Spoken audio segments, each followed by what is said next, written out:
ఆదిలాబాద్ జిల్లా బేల మండలంలోని మసాలవి గ్రామంలో గత కొన్ని సంవత్సరాల నుండి ఎక్కభజన కార్యక్రమం నిర్వహిస్తున్నారు. దీని ముఖ్య ఉద్దేశం గ్రామంలో హనుమాన్ ఆలయం ముందర 24 గంటలు నిరంతరం భజనలు చేయడంతో పాటు దహిహండి కళ మహా అన్నదాన ప్రసాదాన్ని ప్రతి ఒక్కరూ అందజేస్తారు.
ప్రతి శ్రావణ మాసంలో గోకులాష్టమి కార్యక్రమం జరుపుకోవడం జరుగుతుంది.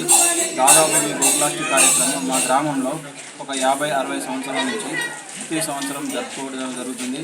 మరి ఈ కార్యక్రమంలో గ్రామ ప్రజలందరూ చిన్న పెద్ద అందరూ కలిసికట్టుగా 2 రోజులు ఎటువంటి పనులకు వెళ్లకుండా అందరూ ఈ పూజా కార్యక్రమంలో పాల్గొని ఈ కాలా కార్యక్రమాన్ని చేసుకోవడం అనేది జరుగుతుంది. మరి కృష్ణ భగవానుడు మనకు ఏ విధంగా ఉండే ఆయన ఈ కాల ఎందుకు రవేస్తున్నాడో మన పూజారి చెప్పడం జరిగింది. మరి ఆయన బాటలో మనం ఎంత లేకున్నా మనలో ఉన్నటువంటి వ్యసనాలను కొంచెం కొద్దిగా దూరం చేస్తూ మనం ఈ కాల కార్యక్రమంలో ఇలాంటి కార్యక్రమం చేసుకుంటూ ముందుకు పోవాలని కోరుకుంటూ మరి కృష్ణ భగవాన్ని కోరుకున్నది ఒకటే. మరి మా గ్రామంలోని చిన్న పెద్ద పాడి పంట అంతా ఐరాయిరగాలతో ఉండాలని भगवान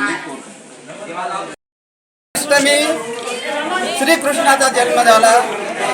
या श्रीकृष्णाचा जन्म कशा करता झाला म्हणलं तर दुष्टाचं निर्धारण करण्याकरता आणि गावामध्ये काला कशा करता करायचा आपल्यामध्ये सुद्धा परिवर्तन आलं पाहिजे. आपला गाव एक बंधू प्रेमाने वागलं पाहिजे यासाठी आपण काला करत आहोत. तेव्हा गोपाळ कृष्ण सर्वच्या गरिबाच्या शिदोऱ्या घेऊन यमुना तीरावर त्याने काला केला. आज ज्ञानेश्वर महाराजांना पंढरपूरमध्ये दही पोळ्याचा काला केला. आज आपण जसं आपल्याला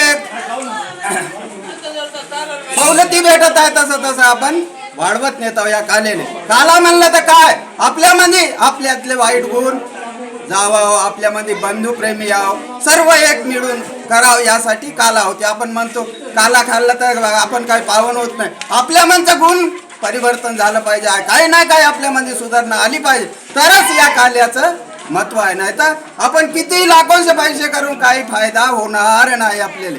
म्हणून आपल्या म्हणजे काही ना काही दरवर्षी एखादा गुण सोडलं पाहिजे.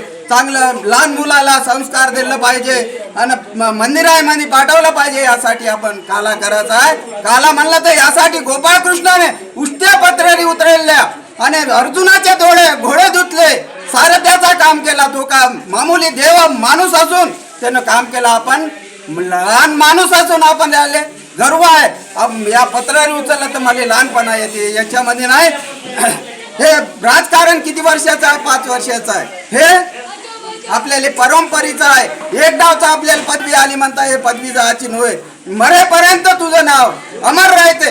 झाड मुरून जाते मानपणा त्या झाडाचं जे फळ आपण खातो त्या फळाची चव आपल्याला आता सुद्धा गोड वाटते. असं मी एवढे बोलून माझे शब्द समाप्त.